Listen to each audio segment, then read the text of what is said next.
I don't believe I ever read an article that gets everything so wrong. Every single sentence I have to stop and correct it. So, first of all, the journalist is whining about the fact that there's way too many cis white women in video games and is cherry picking a couple of the games. But it's also doing bad cherry picking. I mean, the first one is Mass Effect, that you can customize your avatar into whatever you want. Like you can play a black woman in Mass Effect if you want.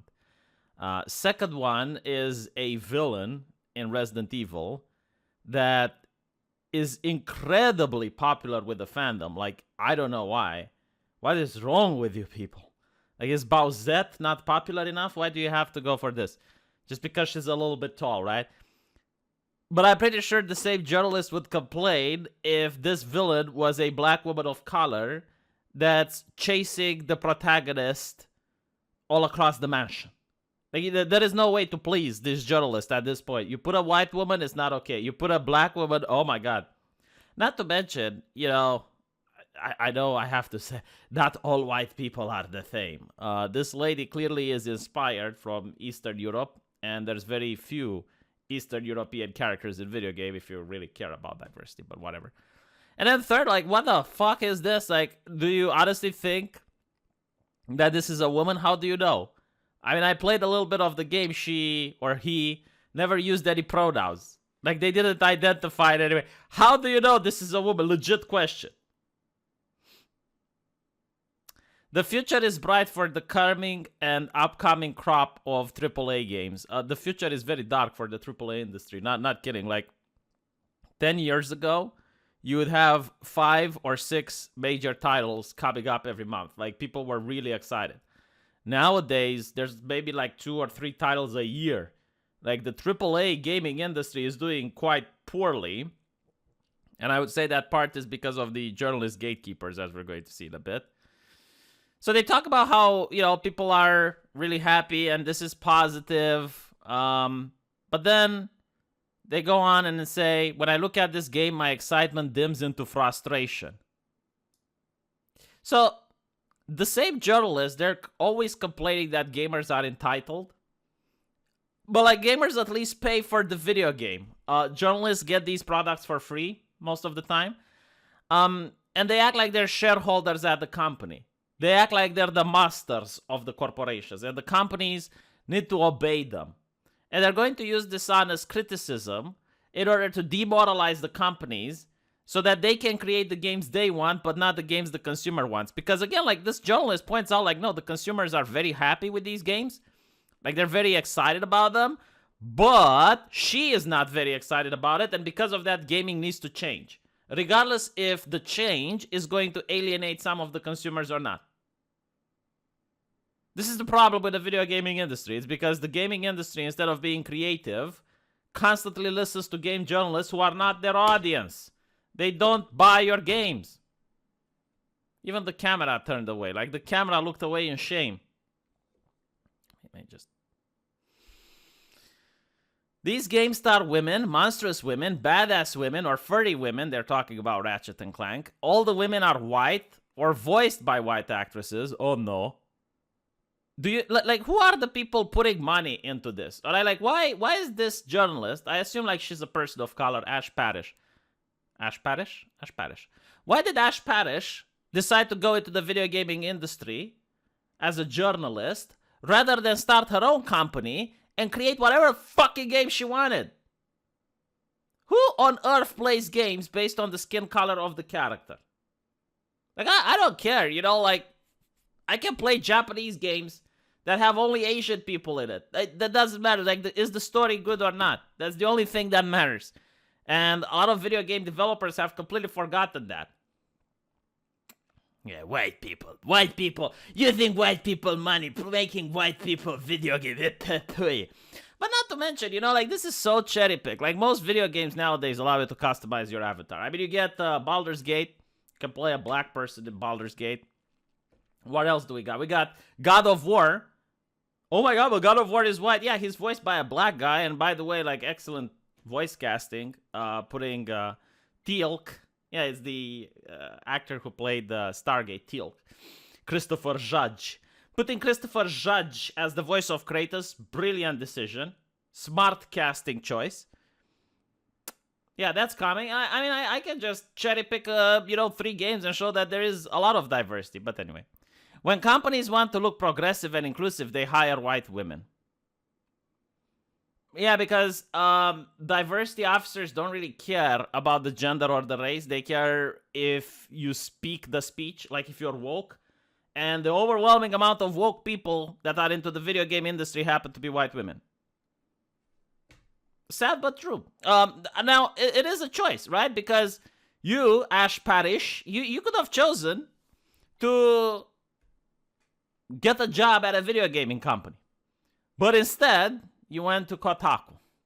What did you do with your life? You are part of the problem, Ash Parish. I know it's not very progressive to blame the problem on the journalist, but like again, you could have tried finding a job at BioWare. I heard it's an excellent company. Very progressive. It's going to do well with the sales with their next game. When video games similarly want to look progressive and inclusive, guess what they put in the box? I'm reminded of BioWare's campaign to have players vote on what the default female Commander Shepard would look like for Mass Effect 3. I remember being crushed when my choice were blonde, brunette, redhead, to paper bag, test, pacing, tan women. It's okay, Poopsikins, because in Mass Effect Andromeda, and I'm not even joking, like you could only play the default white male character at release. Like the developers specifically made it so you cannot create a white male character. And even then, the journalist is pretending like video game companies are clubs for white people. As if that would be something wrong. You know, like, no, seriously, like, think about it. Like, they believe that if 10 white people get together to start a business, that's racist somehow.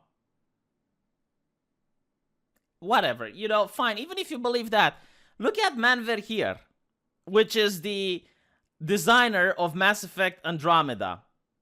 Gameplay designer. Look at his opinions. Yeah, let's just read the opinions. And you're telling me that these companies are white supremacist race? What is it? Like, what is the problem? And then the bizarre thinking continues. It sucks when a game forgets about you. I mean, there's really no game that stars a Romanian character, as far as I can think of.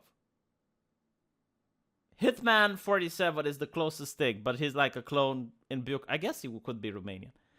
But, because I don't see Romanians in video games, that doesn't mean that I think like the game forgets about me. Like when I play a game like Spider-Man, and I see that Spider-Man is poor, and he's got like an impoverished lifestyle, I can connect with that. You know, like I can latch on to other things. It's the universal humanity that brings people together.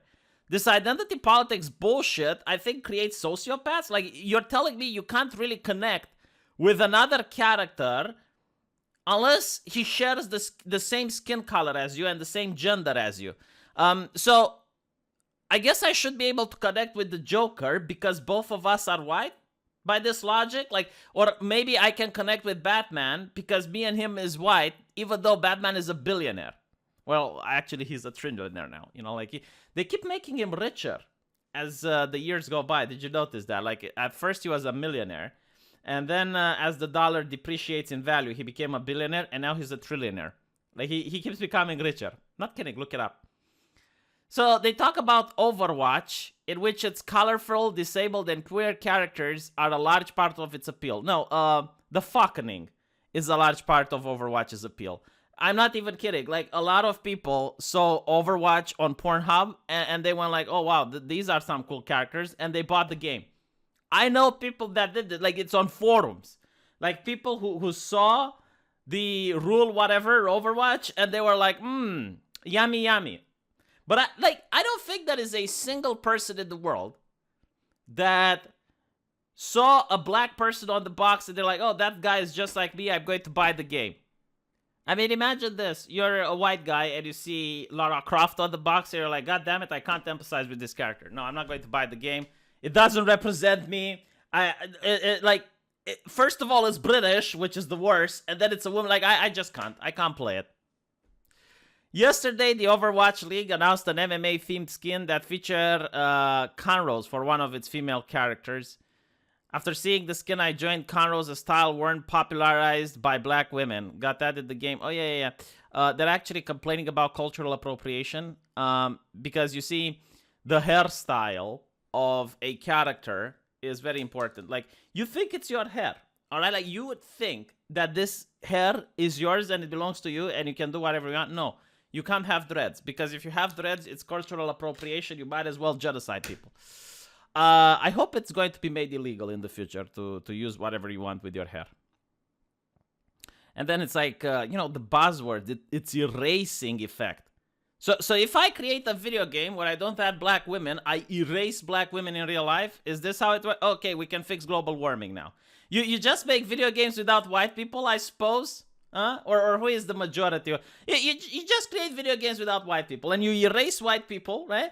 And then you just move on to a different color and a different color and you just keep erasing people until there's not enough people to pollute. You have fixed global warming.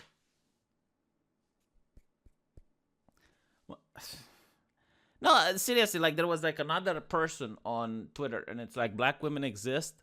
And it's like, yeah, thank you, Twitter. Like I wouldn't know without you. But like his argument is because it exists, it needs to be in a video game. So fascists exist. Do we need to have them in video? Like no, like I generally don't understand this logic, man. Like I don't think it's supposed to make sense. The only reason they make these dishonest criticism is to demoralize the video game developers so that they can bend the knee to journalists. You know, maybe like, hey, you know what? Ash Parish, don't you happen to have like a friend that could come into our company so we can wink wink, get some help on how to create more inclusive games? Like this actually used to be a thing. I believe when Anita Sarkeesian was doing like her peak criticism, there were a couple of consultation companies, some of which Anita Sarkeesian was also there. And if you're a video game company, you could hire the consultation company to help you create a inclusive game. And then the journalists wouldn't criticize you because, well, you hired the consultation company, so you did your best. This is the cancer of the gaming industry, by the way. The more game developers listen to these people, the worse the games become. And it's good that they don't have influence in Japan yet. So we still get some good Japanese games. For the moment, though. And Eastern Europe, yeah, like The Witcher, really great game. Cyberpunk, not so well. You can see the influence. Honestly, the moment they started hiring people from California is the moment Cyberpunk happened. Not a good thing. Not a good look. Doesn't mean that the story needs to be bad. No, like these people don't have talent. That's the problem. Like California is not the home of creativity. It's the home of drones and people who don't think by themselves. Don't hire them in your company. Let me know what you think and I'll see you guys in the comment section. Take care.